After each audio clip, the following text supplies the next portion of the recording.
여러분 안녕하십니까? 이어서 경남 소식입니다. 경상남도의회 행정사무감사가 2주 동안 경상남도와 도교육청, 산하기관을 상대로 이어집니다.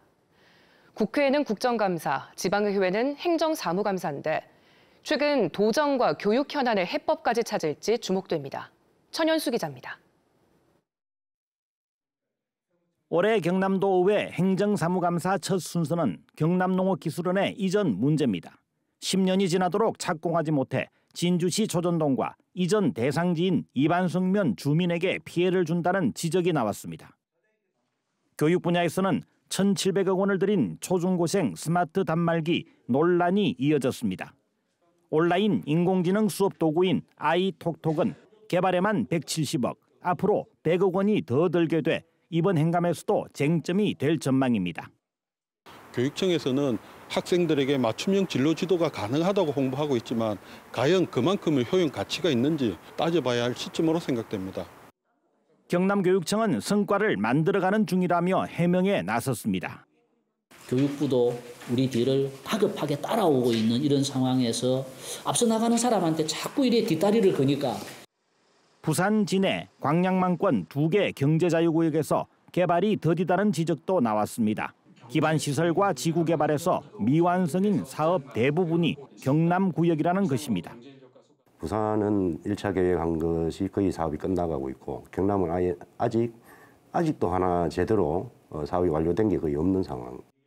오는 21일까지 이어지는 행정사무감사에서는 올해와 내년 중앙정부의 세수 결손과 그에 따른 수천억 원의 예산 삭감에 따른 대책도 쟁점이 될 것으로 예상됩니다.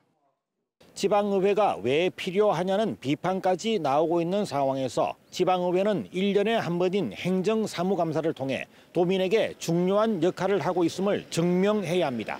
KBS 뉴스 천연수입니다. 박종훈 경남교육감이 어제 기자간담회를 열고 경남교육청이 제공한 학습 단말기의 활용도가 낮다는 최근 전교조 측 설문 결과는 교육청 조사 결과와 차이가 있다고 말했습니다. 박 교육감은 경남교육청 자체 분석 결과 학습 단말기 활용률은 60%로 전교조 측 설문 결과보다 높다며 활용도를 더 높일 방안을 찾겠다고 말했습니다. 앞서 전교조 경남지부는 중고교생 2,100여 명을 조사한 결과 학습 단말기를 수업 시간에 거의 사용하지 않는다는 응답이 62%로 집계됐다고 밝혔습니다. KBS가 심층 취재한 형사 공탁 보도 이어갑니다.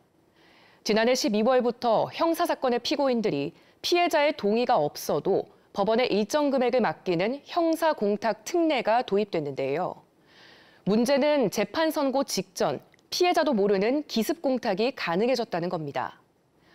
연예인 출신 대표가 있었던 한 중소기업에서 일어난 직원 폭행과 강제추행 사건, 그리고 기습공탁의 문제를 김소영 기자가 취재했습니다. 자정을 넘긴 시각 노래방 복도. 30대 남성이 20대 여성의 손목을 끌어당깁니다. 남성은 여성의 신체 부위까지 만집니다. 연예인 출신으로 매출액 600억 원대 화장품 관련 중소기업의 실소유주인 A씨. 회사 대표였던 2019년 직원이던 B씨를 추행한 혐의로 올해 초 재판에 넘겨졌습니다. A씨 측은 증인신문에서 B씨에게 쇄골을 친 게 아니냐며 혐의를 부인했습니다. 1심 선고는 A씨에게 벌금 300만 원, A씨가 법원에는 공탁금 1,000만 원이 참작됐습니다. 먹고 떨어져야 돈을 보고 해결을 할 수 있다고 생각하는 거야. 또 고작 3만 원. 다른 임직원 10여 명도 수년 동안 A씨로부터 폭행과 폭언, 성추행을 당했다고 증언합니다. 술자리에서 엎드려 뻗쳐나 팔굽혀펴기를 해야 했고 재떨이에 담긴 술을 마시게 하는 등 괴롭힘도 이어졌습니다. 이 술을 먹는 종이컵에 담배를 펴요. 재떨이 용도로 사용을 하는 거예요. 그리고 거기에 술을 넣어서 먹으라고. 검찰은 피해가 입증된 폭행 2건을 기소했고 재판부는 두 사건에서 A씨에게 벌금 300만 원과 집행유예, 벌금 100만 원을 각각 선고했습니다.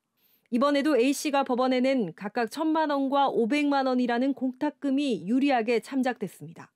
1심 선고 닷새 전 또는 엿새 전 이뤄진 기습 공탁이었습니다. 피고인의 공탁이 유리하게 참작되는 걸 막으려면 피해자는 직접 법원을 찾아 회수 동의서를 제출해야 합니다. 하지만 선고 직전 기습 공탁이 진행되면 이 절차를 밟는 것도 쉽지 않습니다. 피고인은 공탁을 걸지만 피해자는 공탁을 당했다는 말이 나오는 이유입니다. 형사 공탁이 피해자의 피해 회복을 위해 존재하는 것이지만 실제로는 이 사례와 같이 피해자가 원치 않음에도 돈으로 감형받는. A씨는 1심이 선고된 3건 외에도 상해와 강제추행 혐의로 추가 재판에 넘겨졌습니다. 단 한 번도 진심 어린 사과를 받지 못했다는 피해자들. 이번에도 A씨가 법원에 공탁금을 건네고 또 감형받을까 가슴을 졸입니다. 자기의 왕국을 만들 수 있다고 생각했던 것 같아요. 피해자들의 마음을 좀 헤아려 주고 정말 공감한다면 공탁금 필요 없으니까 정말 그냥 제 시험만 그걸밖에 해달라고 얘기하고 싶어요. 국회 국정감사 출석 요구에 응하지 않은 A씨는 취재진의 거듭된 해명 요구에도 아무런 답을 내놓지 않았습니다. KBS 뉴스 김소영입니다. 경남교육청이 창원의 한 사립학교 이사장과 이사에 대해 취임 취소 처분을 내렸습니다. 교비 횡령과 갑질 의혹이 제기되자 이례적으로 강경 대응을 한 건데요. 해당 이사장 등은 사실 무근이라며 법적 대응에 나서겠다고 밝혔습니다. 송현준 기자입니다. 창원의 한 사립고등학교입니다. 경남교육청은 최근 이 학교의 재단 이사장과 이사에게 취임 승인 취소 처분을 내렸습니다. 임원 취임 승인 취소 요청이 들어왔습니다. 이에 행정절차법에 따라 청문 절차를 거쳐 임원 취임 승인 취소를 결정이 났습니다.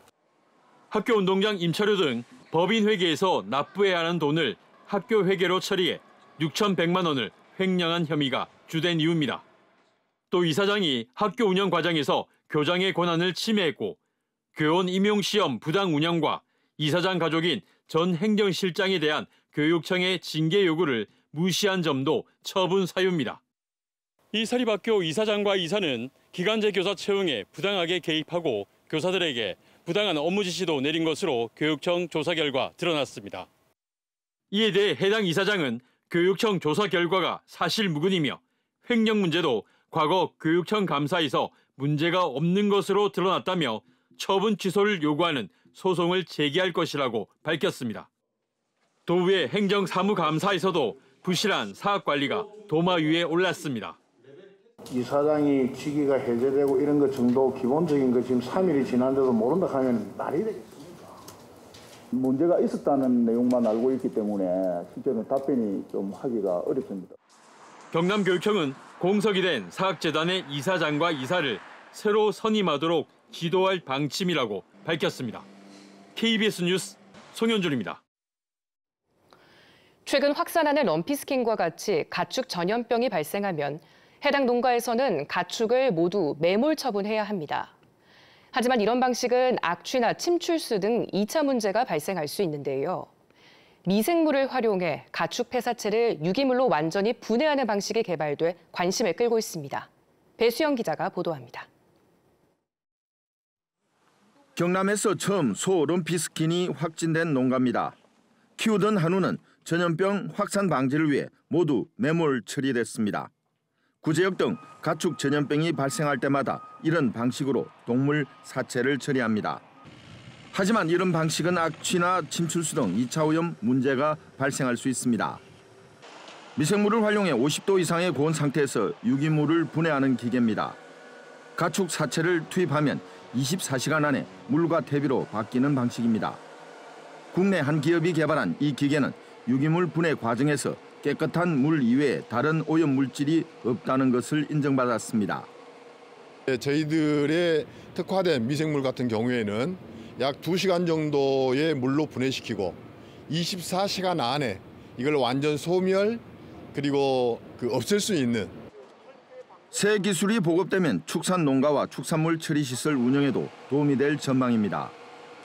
항상 악취 관련, 폐수 처리 관련 민원이 많이 제기된 사항입니다. 그래서 제가 이 사체 처리기를 보니까 그런 민원이 많이 해소되지 않을까. 경남도의회와 자치단체는 축산농가와 축산시설을 위해 해당 기술의 보급 지원 방안을 검토하고 있습니다. KBS 뉴스 배수영입니다. 오늘은 어제보다 기온이 올라 온화하겠습니다. 기온 변화가 무척 큰 요즘인데요. 현재 기온 창원이 12도, 거창이 5도를 보이는 등 어제 같은 시각보다 4도가량 높게 출발하고 있고요. 한낮에는 대부분 지역에서 21도 안팎으로 예년보다 4에서 5도가량 높겠습니다. 다만 낮과 밤의 기온차가 10도 이상으로 무척 크겠으니 환절기 건강관리에 유의해 주셔야겠습니다. 위성 영상 살펴보시면 현재 우리 지역의 하늘 구름만 가끔 지나면서 맑게 드러나 있는데요. 낮부터는 차차 흐려지겠습니다. 오늘 밤부터 우리 지역에 기압골에 의한 비 소식이 있겠는데요. 이번 비는 서부 지역과 남해안을 시작으로 점차 확대돼 내일 오전까지 이어지겠습니다. 예상되는 강수량은 5에서 30mm 정도입니다. 자세한 지역별 기온 살펴보겠습니다. 현재 기온 창원이 12도, 창녕이 8도를 보이고 있습니다. 한낮에는 창원이 22도, 창녕이 21도로 어제보다 3에서 4도가량 높겠습니다. 서부 지역도 진주가 9도, 합천이 7도로 출발하는 아침이고요. 한낮에는 진주가 21도, 함양 22도 예상됩니다. 바다의 물결은 대부분 해상에서 최고 1.5m로 잔잔하게 일겠습니다. 이번 비는 내일 낮에는 대부분 그치겠는데요. 비가 그치고 난 뒤 기온이 다시 큰 폭으로 떨어지겠습니다. 날씨였습니다. 경력 단절 여성을 지원하는 경남 여성 새로 일하기 센터 노조가 어제 집회를 열고 센터장의 조합원 차별과 직장 내 괴롭힘 등을 규탄했습니다. 노조는 해당 센터장이 단체 교섭 요구에 성실히 응하지 않고 직원 5명을 명예훼손으로 고소하는 등 센터를 파행 운영하고 있다고 주장했습니다. 경남 여성 새로 일하기 센터 직원 30여 명은 지난 3월 연구 용역 몰아주기와 보조금 부당 집행 의혹에 대한 KBS 보도 이후 노조를 결성하고 정상화를 요구하고 있습니다. 경남의 전세 사기 피해자 절반 이상이 2030 청년으로 나타났습니다. 경상남도는 국토교통부 전세 사기 피해 지원 위원회 심의 결과 경남에서도 105건이 전세 사기 피해자로 결정됐다고 밝혔습니다. 지역별로는 진주 30건, 김해 29건, 창원 15건 등이었고 연령별로는 20에서 30대가 58건으로 절반을 넘었습니다. 제9회 대한민국 원자력 산업대전이 어제와 오늘 이틀 동안 창원 컨벤션센터에서 열립니다. 이번 행사는 두산에너빌리티와 한국수력원자력 등 국내 40여 개의 원전 기업이 참가한 가운데 기업 전시회와 전문가 토론회, 원전 기업 설명회와 채용 설명회 등으로 진행됩니다. 뉴스를 마칩니다. 시청해주신 여러분 고맙습니다.